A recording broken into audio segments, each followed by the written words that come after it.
Hello friend, आज हम बहुत ही बेसिक टॉपिक यहाँ पर कवर करने वाले हैं। हम समझेंगे आज फ्रिक्शन के बारे में, मोशन के बारे में, नेट फोर्स के बारे में, एक्सेलरेशन के बारे में, फ्रिक्शन में कहाँ पर दिक्कत आती है, क्या कन्फ्यूजन होते हैं, उन सब के बारे में यहाँ पर हम समझने वाले हैं। तो मुझे पता है कहाँ पर कन्फ्यूजन भी होता है फ्रिक्शन में स्टैटिक, जो कि स्टैटिक फ्रिक्शन बोलते हैं, और गतिक, जिसको हम यहाँ पर बोलते हैं स्लाइडिंग फ्रिक्शन। तो इन दोनों में कन्फ्यूजन होता है कहीं पर, तो ज़्यादा क्यों होता है, कम क्यों होता है, क्या रीज़न होता है इसके पीछे, फ्रिक्शन के पीछे, तो ये सब हम यहाँ पर कवर करने वाले हैं। तो आइए स्टार्ट करते हैं वीडियो को। द फिजिक्स लैब में आपका स्वागत है। फ्रिक्शन को समझने से पहले मैं बहुत बेसिक से यहाँ पर स्टार्ट करने वाला हूँ। अगर आपको ये बेसिक नहीं समझना है तो आप आगे वीडियो को बढ़ाकर देख सकते हैं। तो यहाँ पर नेट फोर्स के बारे में हम जानने वाले हैं, एक्चुअली में होता क्या है। तो ये है हमारे नेट फोर्स के बारे में कुछ एनिमेशन यहाँ पर बना हुआ है। इसमें क्या होगा कि हमें ये पता लगाना है कि जैसे कि हमने दोनों तरफ, आपने देखा भी होगा रस्सा खींच जिसको हम बोलते हैं, टग ऑफ वॉर जिसको इंग्लिश में बोलते हैं। तो ये कैसे होता है, हम क्या करते हैं कि जैसे कि एक तरफ हमने यहाँ पर लड़का लगा दिया और दूसरी तरफ भी लड़का लगा दिया, और हम कहते हैं इनको कि चलो स्टार्ट करो। तो दोनों के बराबर यहाँ पर क्या है, फोर्स है। 50 न्यूटन यहाँ पर भी लगा रहा है, लेफ्ट में 50 न्यूटन लगा रहा है, तो ये कोई चांस ही नहीं है कि कहीं किसी तरफ भी जाएगा। लेकिन अगर मैं क्या करता हूँ, इस तरफ एक और लड़का बढ़ा देता हूँ, तो देखो यहाँ पर 100 न्यूटन हो गया और यहाँ पर 50 न्यूटन हो गया। अब मैं कहता हूँ कि जाओ स्टार्ट करो, तो देखो ये खींच ले जा रहा है, ये अकेला यहाँ पर रोक नहीं पा रहा है। 50 न्यूटन यहाँ पर टोटल फोर्स इसने एक्स्ट्रा लगा रखा है, तभी ये आगे जा पा रहे हैं। ठीक है। तो ऐसे ही अगर मैं क्या करता हूँ कि ये वाला लड़का यहाँ पर लगा देता हूँ जो कि 100 न्यूटन का फोर्स लगा सकता है, तो 150 इस तरफ हो गया। अब की बार देखते हैं कौन खींच के लाता है। तो स्टार्ट किया और ये देखो अभी तक तो जा रहा है, सॉरी पहले ही विन कर गया है। फिर से हम यहाँ पर स्टार्ट करते हैं, रिटर्न करते हैं इनको, और अब देखते हैं कौन खींच के ले जाता है। तो देखो ये 150 वाला यहाँ पर खींच कर ले जा रहा है, तो टोटल नेट फोर्स कितना, 50 न्यूटन से एक्स्ट्रा यहाँ पर खींच कर ले जा रहा है, और अब देखो ये जीत जाएंगे। ठीक है। तो नेट फोर्स एक्चुअली में होता क्या है कि हमारा एक पॉइंट पर टोटल फोर्स कितना लग रहा है रिजल्टेंट। यहाँ पर देखो 150 इस तरफ भी लग रहा था, 100 इस तरफ भी लग रहा था, 100 से 100 कट गया, लेकिन 50 न्यूटन यहाँ पर एक्स्ट्रा लग रहा था। वो ही हमारा सम ऑफ फोर्स होगा, या फिर मैं कहूँ कि नेट फोर्स होगा। तो सिंपल था नेट फोर्स के बारे में। अब स्टार्ट करते हैं हमारा मोशन। तो हम सिंपल से एक चीज देखने वाले हैं कि मोशन के ऊपर फोर्स का क्या इफेक्ट होता है। तो देखो हम क्या करने वाले हैं यहाँ पर, हम किसी, यहाँ पर देखो मैंने 500 न्यूटन का लगाया, ये 40 मीटर पर सेकंड। अब की बार मैं क्या करता हूँ, इसको दोबारा से स्टार्ट कर देता हूँ, सेट कर देता हूँ। ये मैंने सेट कर दिया है। अब मैं क्या कर रहा हूँ कि यहाँ पर फोर्स लगा रहा हूँ, यहाँ पर 100 न्यूटन के आसपास में फोर्स लगा देता हूँ, 100 न्यूटन का। और धीरे धीरे देखो स्पीड भी बढ़ रही है ऊपर हमारे, और स्पीड यहाँ पर बढ़ती जा रही है, 13, 14, 15, 16 ऐसे बढ़ती जा रही है।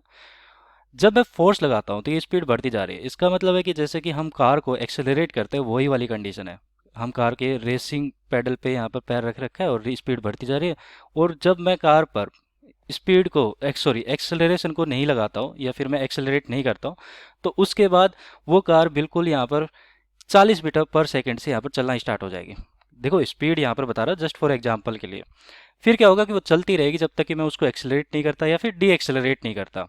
तो डी एक्सेलरेट का मतलब कि मैं डायरेक्शन में ब्रेक नहीं लगाता। ब्रेक कैसे लगाऊंगा, इसकी जो मोशन है उसके अपोजिट डायरेक्शन में फोर्स लगा के।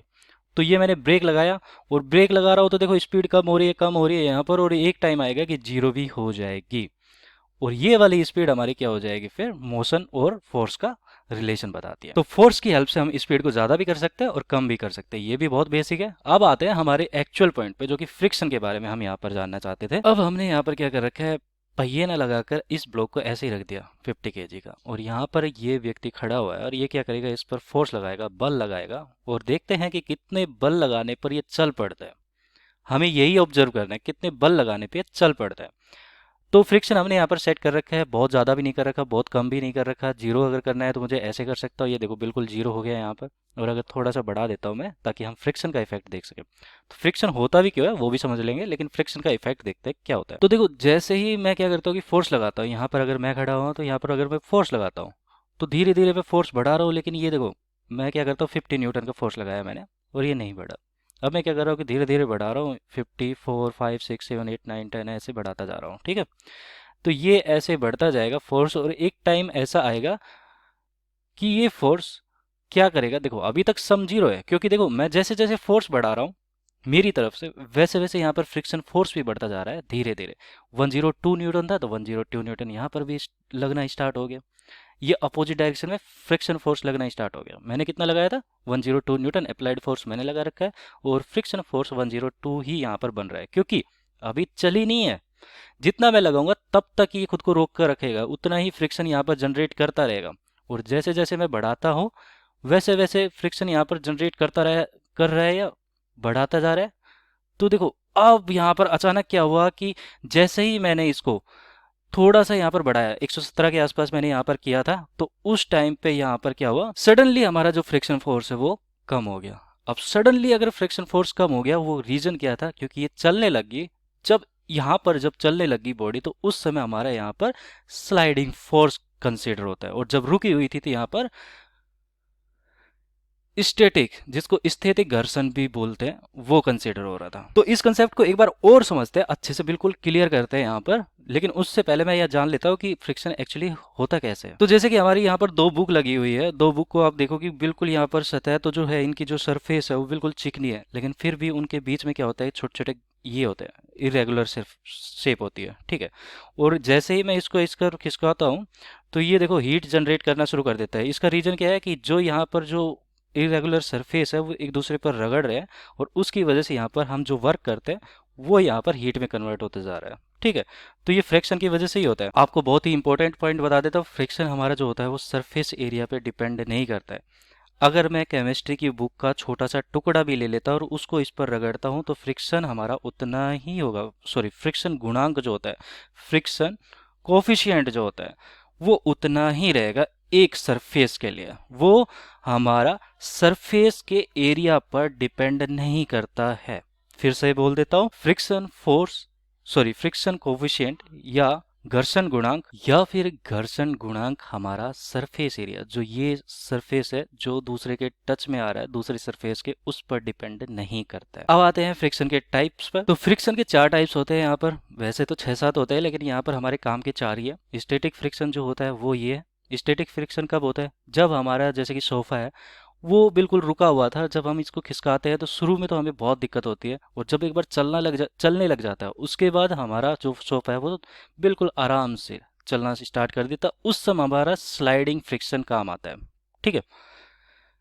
जब तक चला नहीं था तब तक हमारा क्या है कि स्टैटिक फ्रिक्शन कंसिडर हो रहा था, और जब चलने लग गया तो अचानक हमारे फ्रिक्शन की वैल्यू कम हो चुकी है, और वो हमारी स्लाइडिंग फ्रिक्शन होता है। तो मैं यहाँ पर कह देता हूँ कि अगर ये म्यू एस है, स्टैटिक है, तो ये म्यू स्लाइडिंग है, तो म्यू इसको मान लेता हूँ, मैं वी मान लेता हूँ, ठीक है। तो ये कह सकता हूँ कि म्यू एस जो होता है वो हमेशा ज़्यादा होता है म्यू। तीसरा बात करते हैं रोलिंग की। देखो हमने क्या किया था कि एक ऑब्जेक्ट है, अगर उसको वैसे नॉर्मली खिसकाते हैं तो बहुत ज़्यादा फोर्स लगाना पड़ता है, लेकिन अगर उसके ऊपर नीचे रोलर लगा दिया मैंने, पहिए लगा दिए, तो उसको आसानी से हम खींच सकते हैं। तो इसका रीज़न क्या है कि रोलर फ्रिक्शन जो होता है, म्यू आर जो होता है, वो बहुत कम होता है, ठीक है, इन दोनों से भी कम होता है। तो यहाँ से मेरा रिजल्ट क्या निकल के आता है कि म्यू एस ज़्यादा है म्यू वी से, और म्यू वी भी ज़्यादा है म्यू आर से, ठीक है। तो ये हमारा रिजल्ट निकल के आता है। एक चौथा भी होता है फ्लूइड फ्रिक्शन, जो कि हमारा क्या होता है कि जैसे कि एक ऑब्जेक्ट को फ्लूइड की सरफेस पे अगर लगा दिया है, फ्लूइड के अंदर भी है, तो उस समय उस फ्लूइड के, जैसे ही अगर फ्लूइड को आगे की तरफ बढ़ाएंगे हम, सॉरी, ऑब्जेक्ट को आगे की तरफ बढ़ाएंगे, तो फ्लूइड क्या करेगा, उस पर पीछे की तरफ हमारा एक फ्रिक्शन लगाएगा। जैसे एग्जाम्पल के लिए बता देता हूँ कि आप दौड़ रहे हैं, बहुत तेज दौड़ रहे हैं, तो आपको महसूस होता होगा कि जो एयर है आपको रोकने की कोशिश कर रही है, और वो रोकती कैसे है, आप, जो एयर है एक फ्लूइड है, और वो क्या करती है, एक फ्रिक्शन यहाँ पर जनरेट करती है, जो कि फ्लूइड फ्रिक्शन होता है, ठीक है। तो यहाँ पर मैं यही बता रहा था कि स्टैटिक जो फ्रिक्शन होता है वो स्लाइडिंग फ्रिक्शन से ज़्यादा क्यों होता है। तो इसका रीज़न मैंने बता दिया कि क्यों होता है, कि जो स्टार्टिंग होती है उस समय इंटरलॉकिंग ज़्यादा ही होती है सरफेस के बीच में, और जब स्लाइड करने वाला होता है, स्लाइड करना स्टार्ट कर देता है, तो इन दोनों के बीच में जो इंटरलॉकिंग होती है दोनों सरफेस के बीच में, वो कम हो जाती है। इसी के कारण यहाँ पर हमारा जो स्लाइडिंग फ्रिक्शन होता है वो कम हो जाता है। तो फ्रिक्शन क्या होगा, जब बॉडी रेस्ट में है तो धीरे धीरे हमें यहाँ पर फोर्स लगाना पड़ेगा, और ज़्यादा लगाना पड़ेगा। जैसे कि 100 न्यूटन से मैंने दिखाया था कि 116 या 117 न्यूटन के आसपास मुझे यहाँ पर फोर्स लगाना पड़ रहा था, और तभी ये आगे की तरफ बढ़ा था। और जब आगे आगे की तरफ बढ़ा तो अचानक मेरा फ्रिक्शन जो है वो कम हो गया, और वो आ गया था 86 के आसपास। तो ये रीजन था किसका, स्टैटिक फोर्स स्लाइडिंग फोर्स से ज़्यादा क्यों होता है, तो ये रीजन भी था। तो आई होप आपको अच्छे से क्लियर हो चुका होगा विद एनिमेशन और एग्जाम्पल, और ऐसी ही वीडियो देखने के लिए आप द फिजिक्स लैब को सब्सक्राइब करें, और यहाँ पर बताएं कि मुझे कि क्या आपका फीडबैक भी ज़रूर शेयर करें, और आप कोई वीडियो भी सजेस्ट कर सकते हैं कि सर इस पर आप वीडियो बनाएं, तो वहाँ पर हम कंसिडर करेंगे उस वीडियो को, और मैं ट्राई करूँगा कि उस वीडियो को यहाँ पर एनिमेशन के थ्रू आपके पास लाया जाए। तो ऐसे ही बेसिक कंसेप्ट और साइंस से रिलेटेड वीडियो देखने के लिए चैनल से जुड़े रहे। आज की वीडियो यहीं पर समाप्त करते हैं। Thank you.